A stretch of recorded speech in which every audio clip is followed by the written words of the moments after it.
tindahan namin, no, kawawa. Malapit maabutan. Kasi sa panahon ngayon, pag bare months na or winter na, palagi talaga umuulan.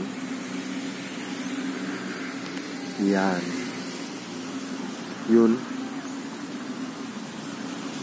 Sana hupa ito agad kasi baka delikado. Pag umulan naman na malakas, abutan kami ng baha, guys, no? Yun, no? So, tara.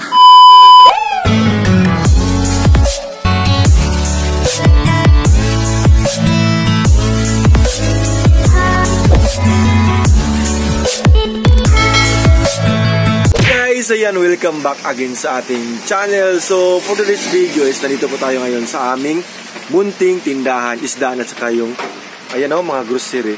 So ngayon guys, meron ako ditong pinapride na isda, no? Kasi papakita ko sa inyo yung baha talaga dito. May tubig po kasi sa likuran namin, no?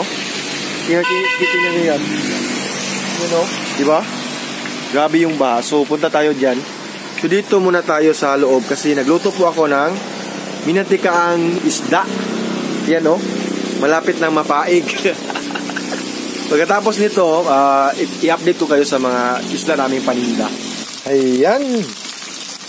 So, parang luto na, guys. So, balihon na nato. Bilik bali-bali na.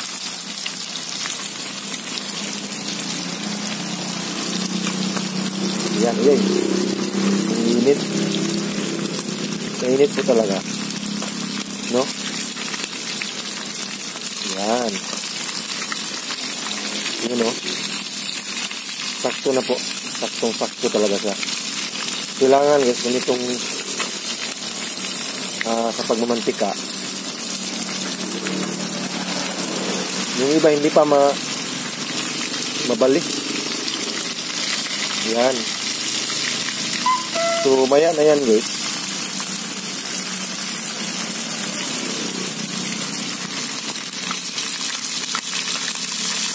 Ako kasi yung nakabantay dito kasi day off ko. Ayan. So mga isdang itong tawag to, isdas bato. Yan, o. Diba?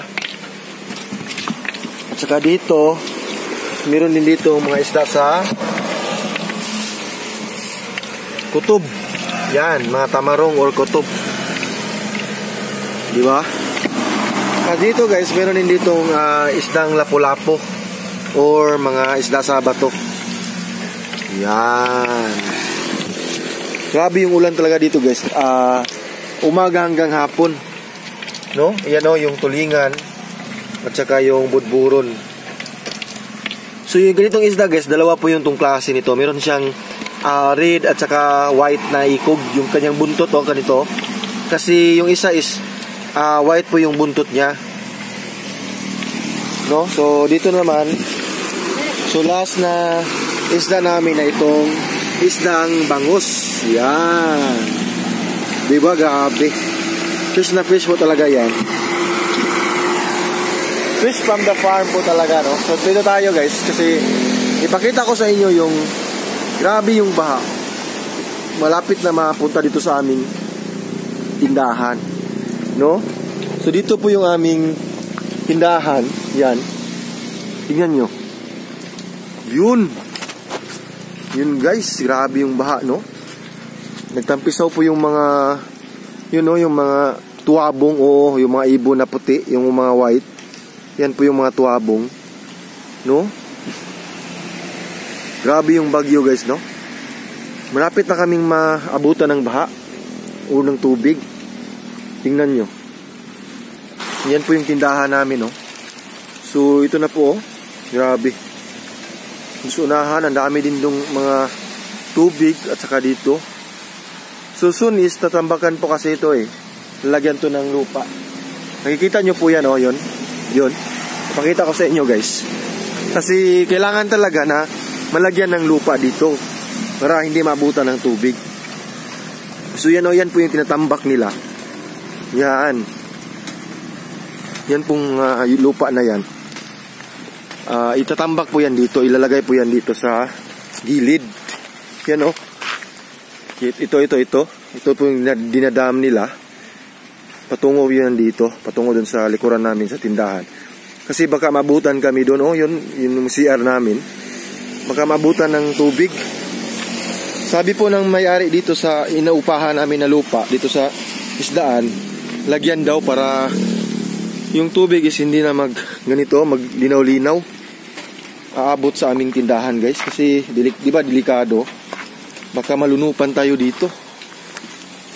Yan oh. Grabe talaga. Kanina pa tong araw guys, nagsastart ito, mga 6 yes alas 6 ng kadlawon ng madaling araw. Tapos ngayon, hanggang ngayon, grabe. Punta tayo dun. Grabe oh. Dun tayo sa may walang tubig, dadaan. Yan dito. Yan. Yan oh. Grabe. Yung tubig talaga. Malapit maapaw sa aming tindahan guys, no? So kailangan talaga na matambakan na to agad. Kung nakita nyo po yun, oh, di ba may mga lupa yan. So ilagay po yan sa dito. Kasi soon lalagyan daw ito ng parang parking lot ata, yung sabi ng may-ari, di ba? So dun po sa tindahan, yun po yung tindahan namin, di ba? Malapit na maabutan ng tubig. So kailangan talaga guys, bigyan ito ng solusyon ng may-ari. Baka hindi natin alam yung panahon, di ba? Baka may paparating na malakas na bagyo, no? Tsaka dito guys, meron ditong bahay kubo. Kahit munti. Ang halaman doon. Ay sari. Ang cute, di ba? Yan oh, ang cute niya. At yun yung mga tuwabong. Yun, lumilipad po yung mga tuwabong. So, nang name ng mga isda na yan guys is tuwabong. Yan po yung isa sa mga ibon dito sa amin. Nandun, ito. Wala po nakatira dito. I think yung nilagay lang ito para stayhan, yan. Ang daming buko ng niyog. Dito magpahinga, di ba? Same po kay Nanay Gloria, di ba? Nalagyan ng tubig, lagyan ng... Oh, may kanding pa, oh. May kanding pa guys. Sino kayang may-ari nito? Hindi ko sige alam na kabisado yung may-ari nito. Yun oh. Siguro nilagay dyan para lagyan ng kumpay or pagkain. Yun oh, ang daming tuwabong guys. Yun, ang ganda tingnan, di ba? Ang ganda talaga tingnan, no? Wow, yan, lumilipad. Ayun. Bye-bye. Yan oh. Wow. Mabalik din yan guys. Promise. So yung iba is nandun sa puno oh. Yun, yung iba oh. Pabalik yung iba. Yung tuwabong. Yes. Grabe talaga yung baha. Kasi kita-kita nyo yan, yung bukid is pupunta talaga yan dito. Dito talaga yan dadaloy patungo dun sa may imburnal. Tapos yung dito na side, yung may imburnal, hindi niya maato or hindi niya kayang palusutin lahat ng tubig. So, tendency, gaganito po talaga yung sitwasyon dito. Yan. Grabe. Yung tubig talaga. Tumataas talaga guys. Tingnan nyo. Na para ng isla or para ng dagat. No? Pero soon, pag madibilap na ito, kasi nilagyan na nila ng lupa, tinitik naman nila ng aksyon para hindi malapawan ng tubig yung may tindahan namin at saka yung kasi soon may mga ilagay sila dyan na mga I think mga office, mga ganyan, mga parking lot daw, parking terminal pala yung nalalaman ko, lalagyan daw ito ng terminal, no? So yan, balik na tayo dun sa aming tindahan. Dun po yung tindahan namin, no, di ba? Delikado pag hindi ito nilagyan ng action, tinitik ng action, di ba? Kasi baka aabutin kami ng baha, di ba guys?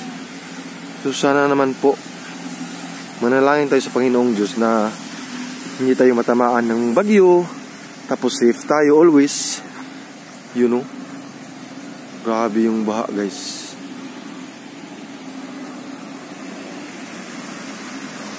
tindahan namin, no, kawawa. Malapit maabutan.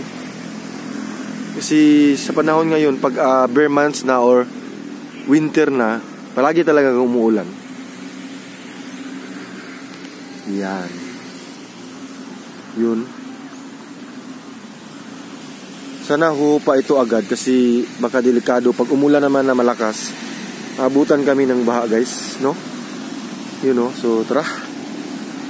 Malinis naman yung tubig, pero mas kailangan pa din natin maghugas, no? Yun, no? So yan, guys, maraming salamat po sa panonood. Keep safe always and God bless everyone. Tinitake naman nila ng action. Huwag kayong mag-worries, no? Mga ka-tips yan, mga viewers, tips niyo dyan. Huwag kayong mag-worry kasi take action naman yung may-ari dito. Kasi nag-uupa lang kami ng lupa dito, guys. Yan, ingat. Keep safe always and God bless everyone. Bye-bye.